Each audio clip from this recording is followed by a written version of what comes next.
Hello friends, இன்றைக்கி திணை பொங்கல் எப்படி பண்ணுறதுன்னு பார்க்கலாம். ஃபஸ்ட்டு 1/4 கப்பு பாசிப்பருப்பு எடுத்து வறுத்துக்கிறோம். வறுத்ததுக்கப்புறம் 3/4 கப்பு திணை எடுத்துக்கிறோம்.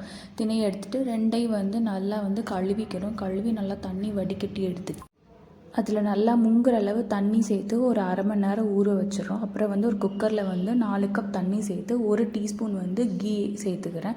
கீ சேர்த்ததுக்கப்புறம் அந்த ஊற வச்ச திணை அண்ட் பாசிப்பருப்பை இதில் எடுத்து நல்லா ஆட் பண்ணிக்கிறேன். ஃபுல்லாக ஆட் பண்ணிவிட்டு அப்புறம் இதில் கொஞ்சமாக சால்ட்டு போட்டு ஒரு 3 விசில் குக்கரை மூடி வேக வச்சு எடுத்துக்கிறோம். வேக வச்சு எடுத்ததுக்கப்புறம் அதை ஓப்பன் பண்ணி நல்லா மிக்ஸ் பண்ணி வச்சுட்டு அப்புறம் தனியாக ஒரு கடாயில் 2 டீஸ்பூன் கீ ஆட் பண்ணிக்கிறேன். அதில் கொஞ்சமாக பெப்பர் அண்டு ஜீரா பவுடர் சேர்த்துக்கிறேன். அப்புறம் கொஞ்சமாக ஜிஞ்சர் சேர்த்துக்கிறேன். அப்புறம் கொஞ்சமாக கேஷ்யூஸ் சேர்த்துக்கிறேன்.